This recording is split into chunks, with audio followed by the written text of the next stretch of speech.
नमस्कार दोस्तों। आज हम सुनेंगे रामदरस मिश्र की कहानी खाली घर। तो ये कहानी शुरू करते हैं।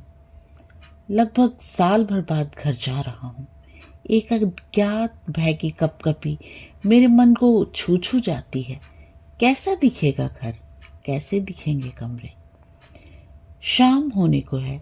मैं गांव के पास पहुंच गया हूँ। गांव के पश्चिम की यह कच्ची सड़क है, मुझे बहुत प्यारी है ये। बचपन में इस सड़क की ठंडी धूल में पैर धंसाकर हम खेलते थे और इस कॉलोनी वाले आम के पेड़ के नीचे खड़े हम बाहर गए हुए अपने पिताजी का इंतजार करते थे। तीर्थ नहाकर लौटने वाली माता की राह गोरते थे। ये मिठाइयाँ लाते थे हमारे लिए। जब इस सड़क पर आता हूँ तो बचपन की कच्ची धूल सारे तन से लिपट जाती है। जी होता है एक बार सड़क पर लूटूं, मगर इस बार ऐसा नहीं लग रहा है। लगता है हमारे पद चिन्हों को रौंदते हुए हजारों पांव गुजर गए हों। बीनू, धीरे से पुकारा मैंने। हाँ, बीनू ही तो है। उसी आम के पेड़ के नीचे खड़ा होकर पश्चिम की ओर देख रहा है। बीनू, मैंने पास आकर उसके कंधे पर धीरे से हाथ रख दिया। उसने मेरी ओर एक बार शून्य आंखों से देखा, मानो पहचानने की कोशिश कर रहा हो। मैं बाहें फैलाए खड़ा था। वह स्तब्ध देखता रहा, फिर एकाएक मेरी बाहों में आ टूटा। चाचा, मैंने उसे छाती में भींच लिया। चाचा, तुम इधर से? उसने उंगली उठाकर पश्चिम दिशा की ओर संकेत किया। इधर से आ रहे हो? हाँ बेटे, उधर से ही आ रहा हूँ। तो तुमने मेरी अम्मा को आते देखा? नहीं बेटा, मैंने तो नहीं देखा। मेरी आंखें भर आईं। अम्मा क्यों नहीं आती चाचा? मैं तो रोज रोज उसकी राह गोरता हूँ। बाबूजी कहते हैं अम्मा गंगा नहाने गई है। तुमने तो नहीं देखा चाचा। बहुत से लोग उसे कंधों पर उठाकर गंगा जी पहुंचाने गए थे। बाबूजी उसे गंगा जी पहुंचाकर लौट आए थे। कहते थे अम्मा बाद में आएगी। कब आएगी चाचा? मैं तो कितने दिन से यहाँ आकर उसे बुलाता हूँ। मेरे भीतर एक हुक सी उठी थी। लगता था जैसे अब जोर से रो पड़ूंगा। विनोद मेरे छल छलाते आंसुओं को नहीं देख पा रहा था। वो कहे जा रहा था, अम्मा के बिना अच्छा नहीं लगता चाचा, कुछ भी अच्छा नहीं लगता। अम्मा कितना नहा रही है चाचा, उसे मेरा मुंह नहीं लगता अब। चाचा, चंपा कहती है कि अम्मा मर गई, अब कभी नहीं आएगी। वो गंगा जी में डूबकर भगवान के यहाँ चली गई। मरना क्या होता है चाचा? बाबूजी इतने बड़े होकर झूठ बोलेंगे? चंपा तो बड़ी झूठी है। झूठ बोलती है ना चाचा? हाँ बेटा। और मैं पपक कर रो पड़ा। तुम भी रोते हो चाचा? जब हम गंगा जी नहाने जा रही थी तो सभी रो रहे थे। बाबूजी रो रहे थे, गांव के लोग रो रहे थे। तुम भी रोते हो। गंगा जी नहाने जाना कोई खराब बात है क्या चाचा? नहीं बेटा। तो क्यों लोग रो रहे थे? क्यों तुम रो रहे हो? बेटा, तुम्हें इतने दिनों पर देखा है तो मुंह से रुलाई आ गई। मेरी माँ कब आएगी चाचा? सभी झूठ बोलते हैं, तुम नहीं झूठ बोलोगे। मैं कुछ समझ नहीं सका। बार बार भीतर से हूल सी मार रही थी। मैंने बीनू का ध्यान फेरने की कोशिश से कहा, वो देखो चंपा आ रही है तुम्हें खोजती हुई। चंपा इधर को ही आ रही थी। शायद वो जानती थी कि रोज की तरह विनोद यही होगा। चंपा 12 साल की गोरी गोरी लड़की, रबड़ सी मुलायम दे, आंखों में स्वच्छ हंसी तैरती हुई, भरा भरा चेहरा। आज लग रहा था उसके पूरे शरीर को कोल्हू में पेर कर निचोड़ लिया गया हो। आंखों में सर्द स्याही फैली हुई थी। मुझे देखकर मुस्कुराई, जैसे स्मशान की चिता की लौ जल उठी हो। फिर बहसने लगी।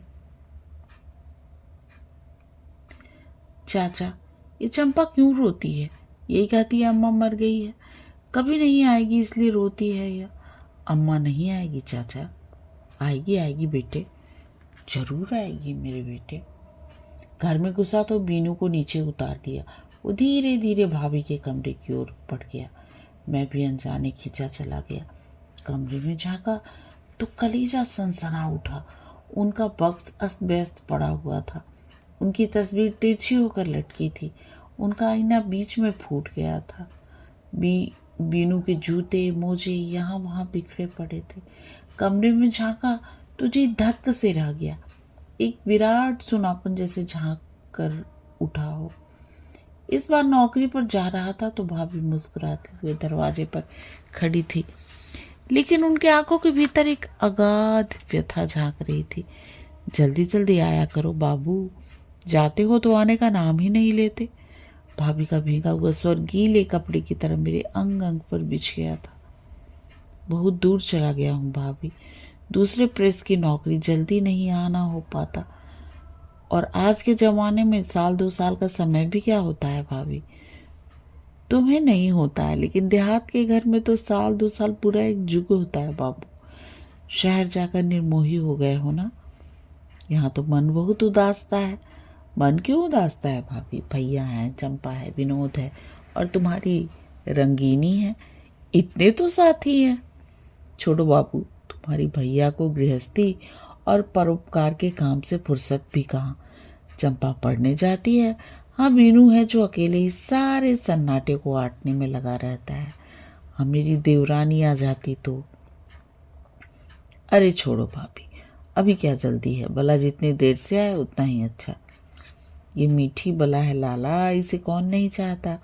और जल्दी की बात कही सो जिंदगी का क्या भरोसा, कौन जाने इस बार मुझे देख कर जा रहे हो, अगली बार आओ न पाओ। भाभी, मैं जोर से तड़पा, ये तो एक दृष्टांत की बात कह रही हूँ भाभी, घबराने की बात नहीं। मुझे क्या पता था ये दृष्टांत भाभी पर ही चरितार्थ होगा। साल भर बाद लग रहा है भाभी उसी प्रकार दरवाजे पर होठों पर हंसी और आंखों में अगाध व्यथा लेकर मुझे विदा कर रही है। मुझे लग रहा है कि वे एक कमरे के एक कोने में बैठी संदूक से पैसे निकाल रही है, खाट पर लेटी हुई वीनू को कहानियां सुना रही है। मेरे पैर अपने आप अंदर पड़ गए, जैसे एक भयंकर खालीपन चित्कार कर उठा हो। डरकर मैं पीछे लौट आया। शाम गहरा रही थी। मुझे लगा भाभी रसोई घर के चूल्हे के पास बैठी रोटियां सेक रही हैं और धीरे धीरे कोई ब्याह का गीत गुनगुना रही हैं। चूल्हा उदास पड़ा था, धुएं से गुमठा हुआ। 2-4 सुलगी हुई लकड़ियां बिखरी थी, शायद चंपा ने शाम के लिए रोटियां सेकी हैं। चाचा, मेरी अम्मा मुझे यहीं बैठाकर खिलाया करती थी। कभी रोता था तो गोदी में बैठाकर रोटियां सेकती थी, और जब मैं बहुत तंग करने लगता तो गोदी से उठाकर फेंक देती थी, और जब मैं उस कोने में बैठकर आंकने लगता था तो रोती हुई आती थी, छाती से लगा लेती थी। अब मैं इसी कोने में बैठा रहता हूँ, कोई नहीं आता लेने के लिए। मैं तो अब रोता भी नहीं। और स्मृतियां ही स्मृतियां।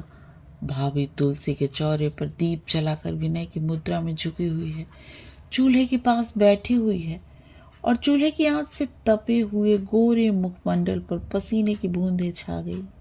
गरम गरम रोटियों की ऊष्मा पूरे घर में महक रही है। उसारे में बैठा था विनोद और चंपा के साथ। भैया आए, शायद कोई पंचायत करके।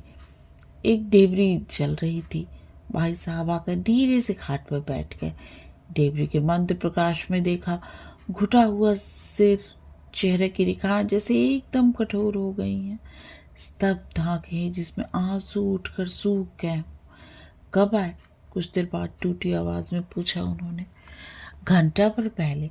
लगता था भाई साहब किसी शून्य लोक में खो गए हों। बाबूजी चलिए खाना खा लीजिए। चाचा जी आप भी, चंपा बोली। भाई साहब यंत्र की तरह उठ खड़े हुए। चलो। विनोद को उन्होंने गोद में उठा लिया।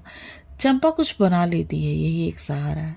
भाई साहब निरुद्वेग भाव से बोले, खाओ बेटा विनू, खाते क्यों नहीं? मैंने विनोद को उकसाया। मुझे अच्छा नहीं लगता चंपा का बनाया हुआ खाना। मेरी माँ को बुला दो, मुझे कितना अच्छा अच्छा खाना खिलाती थी। चंपा को तो कुछ आता ही नहीं। तुम लोगों ने मेरी अम्मा को घर से निकाल दिया है, कोई बुलाता नहीं उसे। मैं नहीं खाऊंगा, कभी नहीं खाऊंगा। भाई साहब ने बड़ी कठोर मुद्रा से एक बार मेरी ओर, एक बार विनोद की ओर देखा। कहना मुश्किल था, उस मुद्रा में कठोरता दिखती कि बेबसी। विनोद सहम गया। खाना खाकर हम लोग चारपाई पर बैठे। फिर उसी जड़ता ने भैया को दबोच रखा। मुझे कुछ पूछने की हिम्मत ही नहीं हो रही थी। कुछ देर बाद वे स्वयं बोले, निमोनिया हो गया था। देहात में जितनी कोशिश हो सकती थी नहीं बच सकी। फिर वही कठोर चुप्पी भाई साहब ने साध ली। डेबरी के प्रकाश में मैंने उनसे धूसर मुख की स्तब्ध जड़ता को धीरे धीरे कांपते हुए देखा। फिर जैसे सारा चेहरा पिघल गया और टप टप आंसू छूने लगे। फिर जैसे सारे आंसू एक साथ उमड़ पड़े। उन्होंने आंसू को पोंछा नहीं। चंपा और विनोद सो गए थे। भाई साहब ने इतनी देर बाद पूछा, कैसे रहे तुम? ठीक जैसे भाई साहब की जड़ता संक्रामक होकर मुझे भी लपेटने लगी थी। तुम तो नहीं आ सके, बड़ी पीड़ा से मरी है। लक्ष्मी घर सुना कर गई। कुछ सोच नहीं पाता इस विनू का क्या करूं। घर में दूसरी कोई औरत होती तो शायद संभाल लेती। मैं अकेले क्या क्या करूं? घर गृहस्थी, अंचायत पंचायत, 100 लफड़े। बिनु जैसे एक बड़े तपते हुए सुनसान में कोई चिड़िया का बच्चा आ फंसा हो। इस असहाय को मैं कैसे समझाऊं? सुधीर, तुम्हारी भाभी विनोद की व्यथा समझती थी। उसकी आंखों में गहरी काली रात थरथरा रही थी। वो इसलिए मर मर कर मरी है। कितने दिन की छुट्टी है? 7 दिन की। 4 दिन तो आने जाने में बीत जाते हैं। विनोद सोने में जोर जोर से रोने लगा। नहीं, भाई साहब ने मेरी ओर देखा, बोले, देखो ऐसे ही रोता है। रात में 3-4 बार सो नहीं पाता हूँ। विनोद रोए जा रहा था। मैंने ठीक ठाक ठोक ठाक कर उसे सुला दिया। हम लोग सो गए। 2 घंटे बाद विनोद फिर उसी तरह चीखने लगा। नहीं नहीं, भाई साहब ने उसे थपकी देकर सुला दिया। फिर घंटा भर बाद वो चीखने लगा। भाई साहब खींच उठे, उसके गाल पर 2 थप्पड़ रसीद किए और काट के नीचे ढकल दी। कमीना पाजी, बोल फिर रोएगा? विनोद भय से कांपने लगा। रोते रोते कह रहा था, नहीं अब नहीं रोऊंगा, अब नहीं।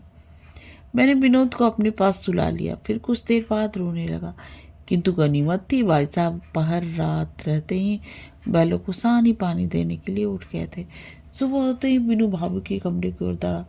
अम्मा अम्मा तुम आ गई। इस कमरे से उस कमरे में गया, उस कमरे से उस कमरे में, फिर उदास होकर आंगन के एक कोने में बैठ गया। आंखों से आंसू झर रहे थे। मैं उसे इस हालत में देखकर सहम गया। जहां का तहां खड़ा रहा। छत पर शरद की धूप उतर आई थी। एक गौरैया अपने बच्चे को चारा खिला रही थी। चल भैया, हाथ मुंह धो ले और दूध पी ले, चंपा पास आकर बोली। मैं नहीं हाथ मुंह धोऊंगा, मैं नहीं दूध पीऊंगा, मैं अम्मा के पास जाऊंगा, पहुंचा दो मुझे। मैं बिनू को गोद में लेने के लिए लपका। वो छटपटाकर अलग हो गया। वो उसी जिद के साथ कहता रहा, मैं अम्मा के पास जाऊंगा। वो आती है, भाग जाती है। अब मैं उसके पास जाऊंगा, देखो कैसे भागती है। अम्मा कहाँ आती है बेटा? यहीं आती है, रोज रात को आती है, सफेद साड़ी पहने हुए। जब मैं उसे पकड़ने जाता हूँ तो भाग जाती है। वो अब मुझी को उसके पास ले चलो ना। बेटा, वे बहुत दूर गई हैं, तुम वहां नहीं पहुंच पाओगे, थक जाओगे। बच्चे हो ना, वे खुद एक दिन आ जाएंगी। आती तो रोज रात को है, मगर भाग जाती है। तुम रात को रोते हो इसलिए भाग जाती है। मैं रोता नहीं चाचा, रोना अपने आप आ जाता है। मैं क्या करूं? क्यों रोना आ जाता है चाचा? मैं देखता हूँ अम्मा ये खूब सफेद कपड़े पहने हुए, उसका मुंह भी बहुत महीन कपड़े से ढका हुआ। मुझसे दूर बैठी मुझे निहारती रहती है। पता नहीं क्यों मेरे पास नहीं आती। अब मुझे प्यार नहीं करती, बैठी बैठी रोती है, कुछ खाने को नहीं देती। और जब मैं अम्मा अम्मा पुकारता हूँ, उसकी ओर दौड़ता हूँ, तो आंगन से उड़ जाती है और मेरा सिर भीत से टकरा जाता है। मैं समझता हूँ कि माँ मेरी बदमाशियों से नाराज होकर मुझसे दूर भाग रही है। मैं पुकारता हूँ, अब नहीं अम्मा, अब नहीं बदमाशी करूँगा, मगर अम्मा नहीं सुनती है, उड़ जाती है। मैं देखता हूँ वो दूर दूर चमकते तारों में जाकर मिल गई है। मैं रोता सा आंगन में खड़ा रहता हूँ। मुझे रात को वीनू के रोने का कारण समझ में आ गया। मन अद्भुत करुणा से भारी हो गया। उसे गोद में उठाया। मेरे बड़े अच्छे मुन्ने, चलो हाथ मुंह धो लो, दूध पी लो। जब अम्मा सुनेगी कि तुम अच्छे लड़के हो गए हो, दूध लेते हो, तो जल्दी आएगी। वीनू कुछ बोला नहीं, जैसे उसे हम सबकी बात पर अविश्वास हो रहा था। फिर भी एक अज्ञात आशा चमकी होगी, तभी तो अब मेरी बाहों में धीरे से खिंचाया। ऐसे नहीं, अम्मा ऐसे मुंह धोती थी। इतने बड़े हुए मुंह भी धोना नहीं आया चाचा, और वो स्वयं वैसे धोने लगा जैसे अम्मा धोती थी। विनोद को लेकर घूमने निकल गया। शरद की धूप कटते हुए खेतों और बढ़ते हुए खलिहानों की फसलों पर फैल गई थी। पानी से भरे गड्ढों से एक अजीब सी गंध आ रही थी। मुझे लगा मेरा मन भी एक बड़ा सा आकाश है जिसमें उदास धूप फैली हुई है। रह रहकर एक चील टिहा उठती है। अपने बचपन का एक प्रसंग आ गया। माँ मामा के साथ मायके जा रही है। मैं अंधेरे में बाहों से आंखें घेर कर झर झर झर रो रहा हूँ। 10 साल का हूँ, फिर भी मोह से भरकर हृदय उमड़ उमड़ आ रहा है। माँ लौट कर देखती है, मेरा चेहरा सूख गया, हड्डियां निकल आई हैं, आंखें धंस गई हैं। माँ बैठी रो रही है। माँ की इतना दर्द भरा शब्द है यह। और ये 4 साल का विनोद जिसकी माँ हमेशा के लिए छिन गई, और आगे सोचना नहीं हो पाता। विनोद को लिए हुए लौट आता हूँ। चाचा। हाँ बेटा। मेरी माँ थी ना, बड़ी अच्छी थी। हाँ बड़ी अच्छी थी बेटा, लेकिन पता नहीं क्यों छोड़कर चली गई। मैं चुप था। चाचा, अम्मा मुझे कभी अकेला नहीं छोड़ती थी, मगर इस बार क्यों अकेला छोड़ गई? मुझसे कहा भी नहीं कि गंगा नहाने जा रही हूँ, ये भी नहीं कहा कि कब आएगी। जब मैं उसके साथ जाने लगा तो कहा गांव के कई लोगों ने मुझे पकड़ लिया। मैं बहुत रोया, लेकिन किसी ने जाने नहीं दिया अम्मा के साथ। कितने बुरे लोग हैं चाचा, जो बेटे को अम्मा के साथ नहीं जाने देते। हाँ बेटा। दोपहर को खा पी कर एक मित्र से मिलने चला गया। घर लौटा तो देखा बीनू भाभी के घर में बैठा हुआ सिसक रहा है। उसके आगे भाभी की फोटो है। मैं धीमे से वहां से सरक आया। रोड लेने दूं, मन हल्का हो जाएगा। कुछ देर बाद लौटा तो देखा विनोद फोटो को छाती से चिपकाए कमरे के अस्त व्यस्त सामानों पर सो गया है। मुंह पर आंसू की लकीरें सूख गई हैं।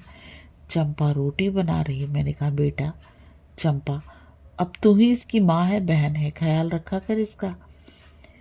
चंपा भर भर आकर रो पड़ी, जैसे बहुत देर से रुका हुआ बांध टूट गया हो। बहुत देर तक खुचक खुचक रोती रही और रोटियां सेकती रही। कुछ देर बाद बोली, बहुत सताता है यह, ऐसी बातें करता है कि धीरज छूट जाता है, छाती फट जाती है। आगे बढ़कर मैंने बीनू को गोद में उठा लिया। ओह, इसकी देह तो गर्म है, तवे की तरह। चंपा, जरा बिस्तर ठीक करना बेटा, इसे बुखार है। विनोद को चारपाई पर सुला दिया। वो बुखार की बेहोशी में बर्राने लगा। अम्मा कहाँ हो, बुला लो, आओ। शाम को भाई साहब आए, माथा पकड़ कर बैठ गए। सुधीर कुछ समझ में नहीं आता क्या करूं। घर में कोई औरत होती तो थोड़ा बहुत संभालती भी। बेचारी चंपा खुद ही बच्ची है, क्या क्या करे। मेरे प्यारे बच्चे, अभागे बच्चे। भैया रोने लगे। मैं चुप रहा। कुछ देर बाद बोला, भैया जो आ पड़ा है झेलना ही होगा। आप भी अपने को कुछ बाहर से समेटकर बीनू में केंद्रित कीजिए और कुछ दिनों के लिए बहन को बुला लीजिए। बुलाया था भाई, लेकिन वो आने की स्थिति में नहीं है। लोग तरह तरह के इशारे भी करने लगे हैं। सुधू कितने गंदे हैं लोग कि उसे मरे हुए महीना भर भी नहीं हुआ कि शादी के इरादे से करने लगे हैं। नहीं है, नहीं होगा। मैं बीनू के लिए भी माता नहीं लाऊंगा। कुछ करूंगा, मगर यह नहीं। लगा जैसे भैया किसी तेज भंवर में पड़ गए हों। मेरे पास कुछ दवाएं थीं, बीनू को खिलाई। दूसरे दिन बुखार उतर गया। होश आते ही पूछा, चाचा माँ आ गई? तीसरे दिन शाम को नौकरी पर लौटने लगा। भाई साहब सख्त चेहरे पर आंसुओं का तनाव लिए खड़े थे। चंपा मुंह फेर कर हंस रही थी। बीनू कहीं खेलने निकल गया था। नहीं, उसे मत बुलाओ, खेलने दो, उसे खेलने देना चाहिए। एक और चेहरा इस विदा के साथ जुड़ा हुआ था। वो आज नहीं। लौट रहा हूं एक बुक लेकर। गांव से बाहर निकला तो देखकर स्तब्ध रह गया। बीनू उसी आम के पेड़ के नीचे पश्चिम की ओर मुंह किए खड़ा था, एक अनंत प्रतीक्षा में। उसके पास जाने की हिम्मत नहीं हुई। मैंने दूसरा रास्ता पकड़ा। दूर तक मुड़ मुड़ कर देखता रहा। बीनू उसी प्रकार खड़ा था। कहानी समाप्त। कहानी सुनने और अपना कीमती समय देने के लिए आप सबका बहुत बहुत धन्यवाद।